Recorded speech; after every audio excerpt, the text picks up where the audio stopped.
Well, we continue our coverage of the latest case of censorship in the American media. Jesse Ventura's article on the events of September 11th was banned by the news website, the Huffington Post. For more on this, we're joined live by RT's Anastasia Churkina from New York, who sat down to discuss the issue with Ventura himself. Anastasia, the Huffington Post deemed Ventura's article a little too controversial, and we've actually posted this article on RT's website. Was what Jesse Ventura wrote really that explosive? Well, Christine, you know, this article was really more asking questions than making any statements that could have been deemed explosive. The name of this article was What Really Happened on September 11th, with a question mark. And this article basically talked about this newest group of people, about 1,000 architects and engineers that recently got together to sign yet another petition to call yet again for a new investigation into the events of 9/11. You know, what they're asking them and Jesse Ventura in his article is, how is it even possible that 200,000 tons of steel just collapsed onto the ground in a matter of seconds? And they're asking the question, could it have been a controlled demolition? Jesse Ventura includes several excerpts of his newest book, which is called American Conspiracies, Lies, Lies, and Dirty Lies That the Government Won't Tell Us. Basically, he says no other such skyscraper of such height and magnitude could have gone down, has ever gone down in history like that, and been affected like that just because of a fire damage. And what he's doing is asking questions and providing several documents that talk about scientific findings related to the events of 9/11. And Anastasia, from what I understand, his article actually was posted on the Huffington Post website for a little while, maybe a few hours, and then taken down. Were you able to get any explanation by these news editors who banned the article, or did it just sort of go away? Well, you're absolutely right, Christine. It was posted on the front page of the Huffington Post, and then just kind of disappeared into thin air. You put it absolutely perfectly. It was there, then it was gone. And the reason that was given by the Huffington Post was a small editorial note that they left in the place of the article, basically saying that they do not want to cover conspiracy theories. It's part of their editorial policy not to cover conspiracy theories, including theories about 9/11. That's what they said. And you were actually able to talk to Jesse Ventura last night to ask him about this. How is he reacting to this? Well, Christine, we all know he's a man who doesn't mince his words too much, and he was pretty blunt when he reacted to this latest ordeal. Let's take a look at what he had to say.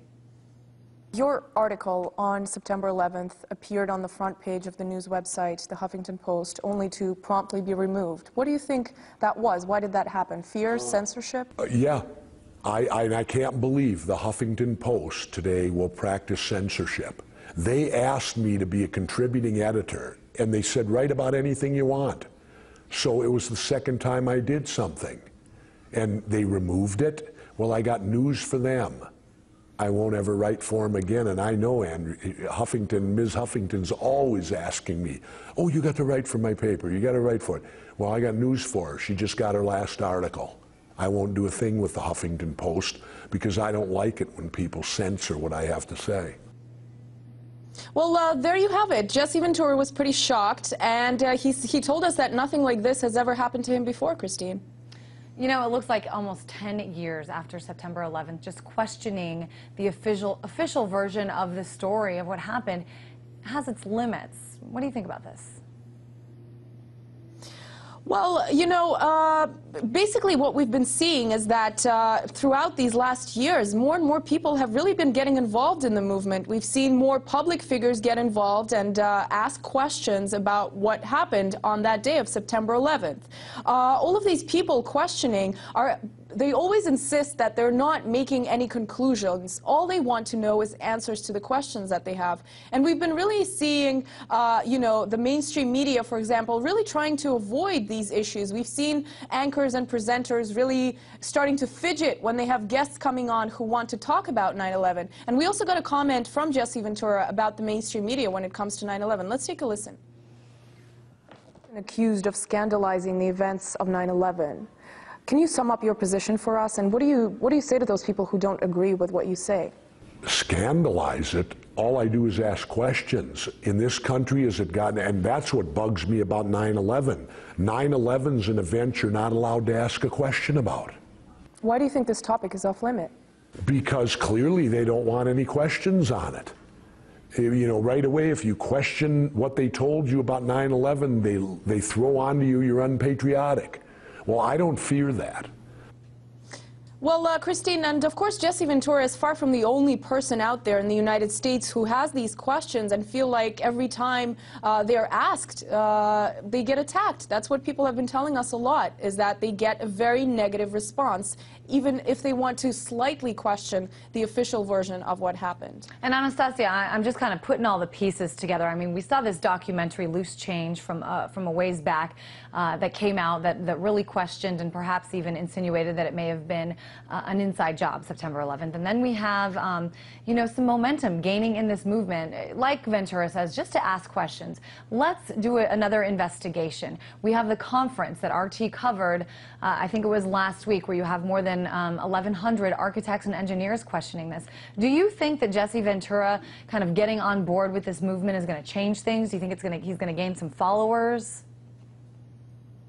Well, you know, Christine, Jesse Ventura does have a lot of followers. He has actually been part of the people calling for 9/11 truth for quite some time now. So, you know, it's not like he actually said anything very new to him in this article. He was basically continuing to demand information.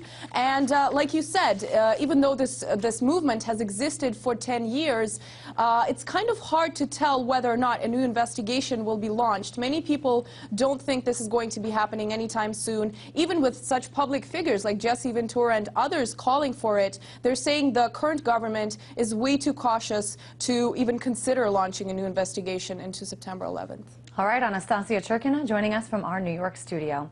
And the full version of her interview with Jesse Ventura, focusing on this story and many other controversial topics, will be broadcast right here on RT next week.